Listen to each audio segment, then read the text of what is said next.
Болжол менен бир 38-40 миллион сом бир жылда пайда алып келет деп эсептегенбиз. Мында Planeta Group 18 миллион 800 сомго берип тендерди 45 күндө алып келип берем деген милдеттенмени алып келип берген. Ошон үчүн Planeta Group ЖЧКсы уткан экен. Бирок булар ошол талаптардан сыртка чыгып, башка катышуучуларды мыйзамсыз четке кагып, конкурстун жүрүшүндө биздин талапка жооп бербейт деген негиз менен мыйзамсыз четке кагышып, ошол жеңүүчү болгон жоопкерчилиги чектелген коомду жеңүүчү деп табышкан.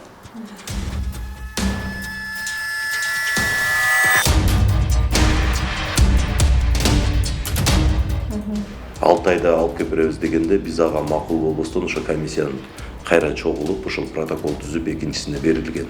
Дирекциянын өзүнө мен кечээ кандай иштеп атат десек, бизде нормалдуу талапка жооп берет иштеп атат деп туруп, ошол именно жүктөп аткан өмөлөр видеолорун жөнөтүшкөн.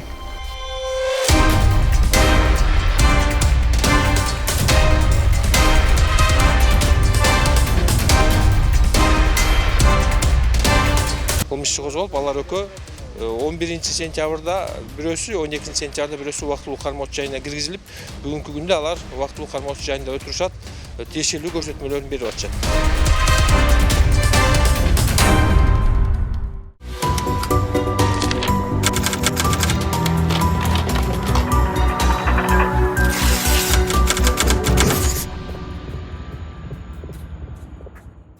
Ушул жылдын июль айында Ош шаардык мэриясы 4 манипулятор сатып алды. Тагыраагы эвакуатор сатып алабыз деп жарыя берип, манипулятор алышты. Экөөнүн функциясы дээрлиги окшош эле болгондуктан эвакуатор деп атай берели. Дал ушул эвакуаторлор жапжаңы, бирок алар азыр иштебей турат. Ал эми аларды сатып алууга катышкан 2 адам коррупцияга шектелип, Ошто убактылуу кармоочу жайда отурушат. 18 миллион 800 миң сомдук эвакуаторларды сатып алууда кандай мыйзам бузулган? Унаалар эмнеге ишке жарабай жатат? Алдыда мен Кенжебе Маматсадыкова кенен айтып берем, аягына чейин көрүңүз. Ош шаардык мэриясы шаардагы жол тыгынын иретке келтирүү менен жергиликтүү бюджетти көбөйтөбүз деген максатта жыл башында 4 эвакуатор сатып алууну пландашкан. Калада унаа көп, туура эмес жерге машинесин токтоткондор андан көп. Жол кайгыл кызматы жеке компаниялардын эвакуаторлорун колдонушат. Бул деген сөз кирешенин баары бир чөнтөккө түшүп жатат. Мэриянын кызматкерлери күнүнө калада жүздөй унаа жол эрежесин бузуп айып короосуна жеткирилерин анализдешкен. Эгерде бул ишти мэрия колго алса, кирешенин 24% жол кайгыл кызматына, 76% жергиликтүү бийликке түшмөк. Мактоого алаарлык демилген. Тариф көтөрүлдү, 1350 болуп. 1350 сом ГАИге түшөт. Бул ГАИнин өзүнүн протоколуна, учка эмелерине, чалдырган клейлерине боло турган болгон, анан пайда дагы алып келе турган болгон. Ал эми 1000 сомду биз ошондой чачканыбызда, ошондо бизге болжол менен бир 38-40 миллион сом бир жылда пайда алып келет деп эсептегенбиз. Анын 9 миллиону уже баягы 24% ГАИге кетип атпайбы? Ошого кетсе бизге бир 30-28 миллион сом жылына неме алып келет дегенбиз. Пайда алып келет дегенбиз. Ошентип Ош шаардык мэриясынын алдындагы муниципалдык менчик башкармалыгы ушул жылдын 1-мартында мамлекеттик сатып алуулар порталына 4 эвакуатор сатып алабыз деп жарыя берет. Ага 3 компания атсалышып, Аксы Трансстрой 18 миллион сом, Planeta Group 18 миллион 800 миң сом, Экстра Плюс 19 миллион 996 миң сом сунуштаган. Сатып алуу чектелбеген 2 пакеттүү метод менен өткөрүлүп, экинчи этапта 18 миллион 800 миң сом сунуштаган Planeta Group компаниясы жеңишке жеткен. Ар бир эвакуатор 4 миллион 700 миң сомго бааланган. Мында Planeta Group 18 миллион 800 сомго берип тендерди 45 күндө алып келип берем деген милдеттенмени алып келип берген. Ошон үчүн Planeta Group ЖЧКсы уткан экен. 45 күнүн ичинде техника алып келиш керек деген талап койгонсуздарбы? Жок, кандай коюлган эмес болуш керек. Анысында кандай болуп талап. Андай талап жок болгон. Андай талапты так билбейм, айтыла албайм. Сатып алуу комиссиясында Камил Камчы уулунан сырткары Ош шаардык мэриясынын тышкы байланыштар жана аналитика бөлүмүнүн башчысы Казбай уулу Мирлан, муниципалдык менчик башкармалыгынын башчысынын ошол кездеги орун басары Курстанбек Матиев, ушул эле мекеменин дагы бир кызматкери Осмонов Баястан жана сатып алуулар боюнча адиси Расул Атабаев болгон. Төрагасы болгонсоң кандай талаптар болгон эсиңизде болсо? Эсимде жок, көп убакыт болуп кетти алга. Кандай жагдайда ушу эки пакеттүү ыкма тандалат? Аны ошол Атабаев дегенге берсеңер жакшы болот эле, бирок мен жооп берип коер эдим. Мен өзүм билгеним боюнча. Бул чоңураак сумма болгондугуна байланыштуу. Ушундай двухпакетный болуп өтөт деп айткан. Чоңураак сумма болгон үчүн эле? Чоң сумма болгон үчүн двухпакетный болуп өтөт деп. Муниципалдык менчик башкармалыгынын эки адиси эки башка жооп бергенин көрдүңүз. Эми дал ушул башкармалык жарыялаган сатып алуу порталына кирип көрөлү. Мында катышуучулардын тажрыйбасы, салык төлөмдөрү сыяктуу бир канча квалификациялык талаптар коюлган. Керек болсо унаанын үлгүсү, анын техникалык абалына талаптар тиркелген. Бирок эч бир жеринде техниканы алып келүү убактысы көрсөтүлгөн эмес. Мыйзамга ылайык мамлекеттик сатып алуулар алдын ала коюлган талапка ылайык гана жүргүзүлүшү керек. Сатып алуу процессинде талаптарды кошконго же өзгөрткөнгө болбойт. Бул эреженин бузулушу мамлекетке зыян алып келди деген негизде 15-июнда Ош шаардык прокуратурасы мэриянын айрым кызмат адамдарына кызмат абалынан кыянаттык менен пайдалануу беренеси менен кылмыш ишин козгогон. Ошол мамлекеттик сатып алууга катышкан жоопкерчилиги чектелген коомдордун арасынан мыйзамда көрсөтүлбөгөн негиздерди негиз кылышып, мыйзамсыз четке кагышып, атайын өзүнүн мыйзамда каралган талаптар бар. Бирок булар ошол талаптардан сыртка чыгып, башка катышуучуларды мыйзамсыз четке кагып, конкурстун жүрүшүндө биздин талапка жооп бербейт деген негиз менен мыйзамсыз четке кагышып, ошол жеңүүчү болгон жоопкерчилиги чектелген коомду жеңүүчү деп табышкан. Конкурсту коюп атканда биринчи булар ошо талаптарды коюш керек да. Мынанча күндө бизге алып келиш керек деп. Анан ошого карап, уже конкурсанттар да катыша баштайт да. Анан конкурстун жүрүшүндө уже баягы конкурстун башында койбогон талап эмес, башка талапты коюп эле башка конкурсанттар четтетсе, ал уже мыйзамсыз болуп калат. Мыйзам. Прокурор айткан мыйзамсыздык тууралуу айрым далилдерди келтирейин. Мамлекеттик сатып алуулар жөнүндө мыйзамга ылайык бардык товарлар электрондук портал аркылуу 4 түрдүү метод менен сатылып алынат. Алардын бири дал ушул муниципалдык менчик башкармалыгы колдонгон чектелбеген 2 пакеттүү метод. Мыйзамда бул ыкма 2 учурда колдонулат. Комиссиянын төрагасы айткандай, кеп чоң суммада эмес, алына турган товардын сапаты белгисиз болгондо же эксперимент катары биринчи жолу иш аткарылып жатканда бул ыкма колдонулат. 2 жолу бааланат. Биринчисинде сапаты текшерилип, экинчисинде эң төмөнкү баа тандалат. Муниципалдык менчик башкармалыгы биринчи этапта бардык компания талапка жооп берет деп таап, экинчи этапка өткөндө эң төмөнкү бааны сунуштаган Аксы Трансстрой компаниясын эмес, андан 800 000 сомго кымбат бааны сунуштаган Планета Группту жеңүүчү деп тапкан. Биринчи компанияга берилген негизи биринчи местода турганга ушундай алып кеп бергиле деп. Аксы Трансстройго. Ошол биринчиде турганбы Аксы Транс? Ооба, биринчиде Аксы Транс. Аксы Транска басылган. Алар подтверждение баспастан биз макулбуз, биз алып кеп беребиз дебестен, алар кат жөнөткөн бизге 6 айда ошондой да алып кеп беребиз деп. Аны мен катын көргөн жокмун, эми ошол госзакупкада отурган балдар мындай болгон деп бизге отурум болгонду түшүндүрүп берген. 6 айда алып кеп беребиз дегенде биз ага макул болбостон ошо комиссиянын кайра чогулуп ошол протокол түзүп экинчисине берилген. Мыйзам түрүндө өзү булар мындай кылыш керек эле да.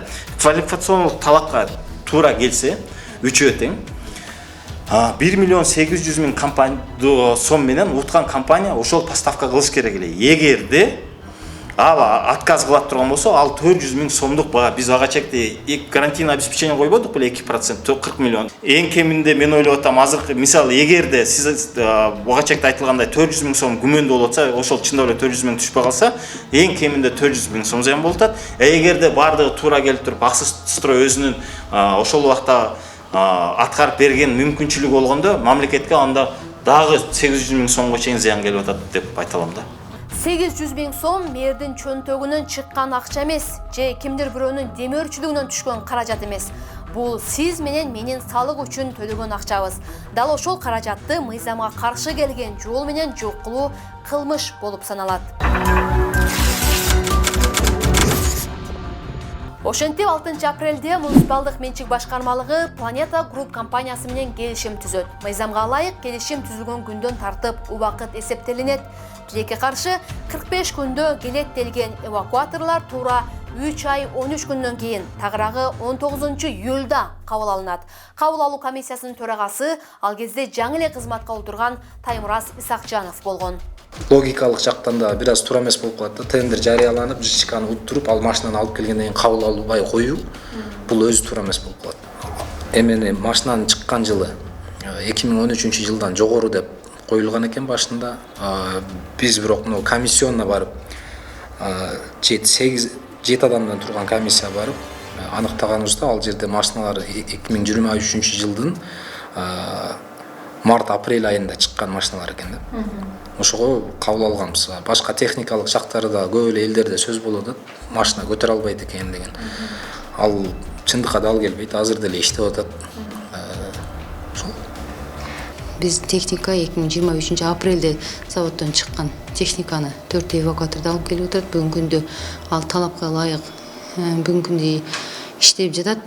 Эми эгер иштебей атып эме кылган болсо, анда ал эмеси дирекция өзү отказ бермек да. Азыр ал дирекциянын өзүнө мен кече кандай иштеп атат десек, бизде нормальный талапка жооп берет иштеп атат деп туруп, ошол именно жүктөп аткан өмөлөр видеолорун жөнүнө түшкөн. Муниципалдык менчик башкармалыгынын башчысы да, анын орун басары да тилекке каршы бизге жалган маалымат бериптир. Муну эвакуаторлорду оперативдүү башкарууга алган автоэвакуация, автотоктомолор жана автогараждар дирекциясынын жетекчиси ачыктады. Ал эвакуаторлордун 2-5 күн ишке чыкканын, бул аралыкта 5-6-7 унааны айып короосуна жеткирип, 8600 сомдой киреше түшкөнүн билдирди. Бирок унаанын жүк көтөрүүчү краны машинелерди талаптагыдай көтөрө албай, маселе жаралып, коопсуздуктан улам аларды токтотуп койгонун белгиледи. Кичине чийип алсак эми эвакуация деген билесиңер да өтө Маселе мындай экен. чир эме да булчу. Өзүңүздөр журналисттер да билесиңер да. Ар бир киши булар отуруп бергенден булар 5 күн иштеп атат. ошол кемчиликтерин көрдүк. Анан баары да вопрос бердик. Анда мындай деле тагы эле айтып коебузбу анда. Биз управлениеге алып көрдүк, эвакуатор талаптагыдай иштей алган жок да, значит, регулировка кыла албай койду. Унааны тең салмактуу кармай албай койду. Ушундай айта албайбыз, себеби машиналар эми любой эле машина 90% талап жооп берет канчы. Единственное, что регулировка болуп атат да. Ал жерде завод кандай чыгат, биз конкретно айтса эмеспиз. Профессионально деген үчүн. Бирок биз баягы практикада көтөргөндө ошондой моменттер болду. Биз ошол любой эле жумушта болуп, ошону чечип берүүгө кат бергенбиз. Кат бергенсиздер, а? Муниципальный копиясы бар, поставщиктерге бергенбиз. Поставщиктерге. Айде алардын келдибичи, келдикпи азыр? 15 чейин келет. Алар кат жазып бизге ответин берди. Пока кат келе жооп келди. Барабыз же барбайбыз деген. Ошон үчүн күтүп атасыздар ошо. Эми ушул жерде байдын кызындай макталып, бирок ишке жарабай жаткан эвакуаторлор тууралуу кеп кылалы. Мамлекеттик сатып алуулар порталына муниципалдык менчик башкармалыгы бир эле эвакуатордун үлгүсүн тиркеген. Демек 4 унаа тең коёндой окшош болушу керек эле. Бирок ошко өңү бирдей көрүнгөнү менен 2 түрдүү эвакуаторлор келген. Экөөнүн жүк көтөргүчү темирден болсо, дагы экөө джиптин жардамы менен жүк көтөрөт. Темирден жасалган жүк көтөргүчтүн кебетеси тараза өңдөнүп, ар бир унаанын салмагына жараша тараза ташын алдыга же артка жылдырып турууга туура келет. Бирок кандай салмактагы унааны көтөргөндө кайда жылдыруу керектиги жазылган эмес. Муну айдоочулар өздөрү көзөмөлдөй албашы турган кеп. Мынында унаа алдыга артка ооп, кулап кетүү коркунучу өтө жогору. Манас Чыңгызбек уулунун биз адис эмеспиз, адисте көрсөтүп берсин дегенинин жөнү да ушунда. Бирок адистер келип көрсөтүп бере албайт. Анткени андай талап сатып алуулар порталында да, келишим түзүп жатканда да коюлган эмес. Бирок муниципалдык менчик башкармалыгынын башчысы Камырабай эле бардык жоопкерчиликти эвакуаторду алып келген компанияга жүктөдү. Буга чейин келип кеткем, сиз иштеп атат дедиңиз эле. Бирок ал жакты оперативдүү башкарууга алган ишкананын жетекчиси учурда иштебей тургандыгын айтты. Сиздин маалыматыңыз барбы? Ал боюнча маалыматым жок экен. Такыр кызыкпадыңызбы? Мен неге иштеп аткан организация башка болуп атса, мен эвакуаторду алган, кабыл алган экен. Мен больничныйда жүргөндө, ооруканада жүргөндө кабыл алган экен. Ал иштеп аткан, менде маалыматым жок. Сизге кат жазганбыз деп атат, сиздин ишканаңызга кайрачы. Кат жазгандыгы боюнча, ал боюнча эми тергөө боюнча тергөөгө мөң кылып бердик. Баягы ошону кайра ошо текшерип бергиле депчи, эвакуаторлор боюнча. Жок, алар регулятору начар иштеп атат деген доорду коюп, анан сиздерге кат жибериптир да. Эми техниканы алып келген ада. Оңдоттуруп бергиле тиги заказчиктерге. Же алмаштырып бергиле деген. Жок, биз азыр тергөөгө эле ошол эвакуаторлордун иштебей аткандыгы, ошо кемчиликтери бар экендиги боюнча ошол жазган каттын негизинде тергөөгө кайра өткөрүп бергенбиз. Бирок сиздерге кат келди да, ошо алмаштырып бергиле деген кат келдиби? Алмаштырып бергиле деп кантип эме кылат? Оңдоп бергиле регуляторун кыскасы иштеп. Эми оңдоп бере турган ишкана, ал өзү алып келген ишкана, закупщик. Ал эгер оңдоп бербесе, анда өзү эме кылат, жооп берет да. Техниканы ким алып келсе, ошо өзү жооп берет. Техниканы сиздер сатып алып бергенсиздер да. Сатып алып келгенде биз эми сиздерге кайра кат жазып атат. Сиздер алып берген техника иштебей жатат. Ошо регуляторун оңдотуп бергиле, же алмаштырып бергиле деген негизде ошо заказчикке буйрутма берип оңдотуп бергиле. Заказчикке ал маселе айтылган, жөнөтүлгөн, оңдоп бер же болбосо башка алып келип бер деген боюнча. Ал эгер алып келип бербесе, биз ошол каттын негизинде, жазган каттын негизинде бүгүнкү күндө кайра тергөөгө жөнөтүлгөн. Буйрутмачы дейбиз. Ошол машинени алып келип берген компания сиздерге эмне деген жооп берип атат? Мен сүйлөшкөн жокмун деп атам. Сүйлөшсөм жооп берем бе? Кат жибергенин билип анан жообун билбейсизби? Мен катты аларга жөнөткөн жокмун. Кат келди деп дагы эме кылган жок. Себеби ал ушундай кат келип атат, ушундай кемчиликтери бар экен деген балдар айтышкан. Бирок ал катты аларга официально жөнөткөн жок, только тергөөгө өткөрүп берди. Ошол эле. Аларга оңдоп бергиле деген сунуш берилген эмеспи ошо? Жок, берген жокпуз. Эч кандай байланыш берген жокпуз, ооба. Тергөө бүткөнгө чейин эгер туура эмес болсо, алмаштырып берилет. Башканы алып келеби же талапка жарган же оңдоп береби, алар өздөрүнүн интереси болуш керек. Себеби ал жакта калган акчалары бар. Эгерде келишимде тендерде сиздер талап койгон нерсенин баардыгы унаада болсо, анда эмне болот? Эмне болот? Аны талапка жооп берет деп туруп, ошол кабыл алган комиссия дагы, частный эксперт деп эме дагы, ошо техникалар боюнча корутунду берген организация дагы буга чейин кемчиликтери жок деп кабыл алышкан. Бирок самом деле азыр бүгүнкү күндө кичинекей бир-эки детальдары жок деп эме кылган. Бирок ал компаниянын алган ишкананын директору дагы өз актыга претензиясы жок. Техника талапка жооп берет деп кол коюп берген кабыл алуусунда. Алгач маалыматын жок деген жетекчи бул жолугушуубузда эвакуаторлордун иштетүүдө маселе жаралганын моюндап, төлөмү да 50% гана аткарылганын билдирди. Сөзүндөгү эки ача пикирди эске ала турган болсок, унааны оңдоо талабы Планета Групп компаниясына да, унааны чыгарган Кытайдагы заводко да жеткен эмес. Жеткен учурда деле мен жогоруда айткандай келишимди эске алганда, алар жоопкерчиликтен унааны алып келип, атайын ак менен тапшырып жатканда эле котолушкан. Техникаларды 7 кишиден турган комиссия кабыл алган. Алар муниципалдык менчик башкармалыгынын жетекчисинин орун басары Таймураз Исакчанов, Ош шаарынын мэриясынын юристи Базарбай Кулакматов, Ош шаардык мэриясына караштуу автоэвакуация, автотоктомолор жана автогараждар жасынын жетекчиси Чыңгызбек уулу Максат, муниципалдык менчик башкармалыгынын юристи Кадыр Жолдошов, муниципалдык менчик башкармалыгынын экономика бөлүмүнүн башчысы Шерболот Адиев, муниципалдык менчик башкармалыгынын сатып алуулар боюнча адиси Расул Атабаев жана Ош шаарынын мэриясынын шаар куруу жана муниципалдык менчик бөлүмүнүн жетектөөчү адиси Бекмамат Суранчиев. Айта кетпесем болбойт. Биз дал ушул эвакуаторлор тууралуу маалымат чогултуп жүрүп, тергөө кызматкерлеринин эвакуатордун канча тоннаны көтөрө аларын сынап жаткан учурга кез келдик. Анда кабыл алуу комиссиясынын бардык курамынын катышуусунда эвакуаторлордун жүк көтөрүү күчү текшерилип, 3 тоннаны көтөрө алат деген эвакуатор 2,5 тонналык унааны көтөрө албай койду. Тергөөнүн кызыкчылыгы үчүн мен ал тасманы сиздерге көрсөтө албайм. Бирок ошондогу бир кадрга көңүл буруңуз.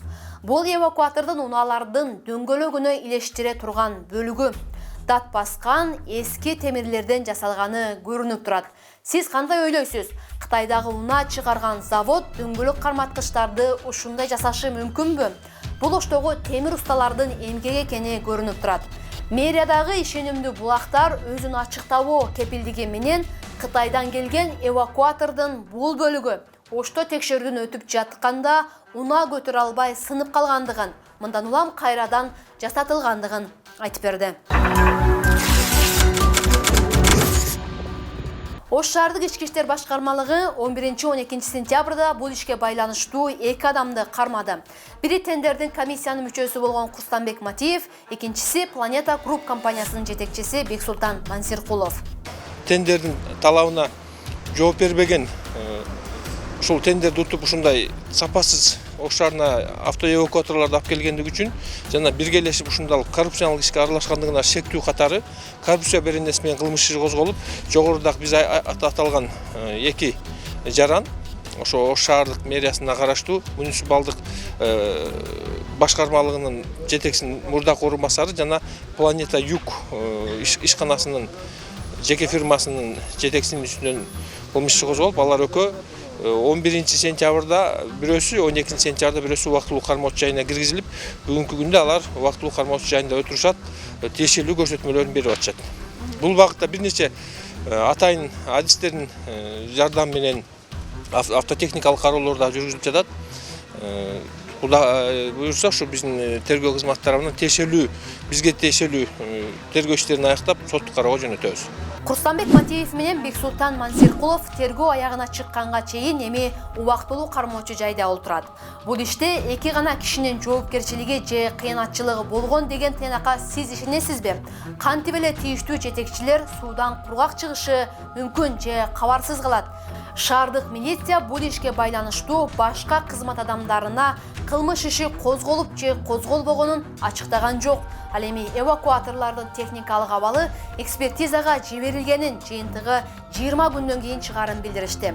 Эми бул иш шаардык милициянын жана соттун абийиринде турат. Кала бийлиги каражатты үнөмдөп, коммерциялык кызматтан баш тартып, атайын эвакуатор сатып алса. Аныда ара жолдо ушул эле бийликтин адамдары сапатсыз арзан алынган техниканы кымбат көрсөтүп, кыянатчылык кылып жатса, кимге ишенебиз? Мындайда ишенген кожом сен болсоң, алдартыңа тал байла деп коет беле? Дал ошондой окуя болуп жатат Ошто. Бул окуя кандай жыйынтыкталат, тыкыр көз салып кабардар кылып турабыз. Аман туруңуз.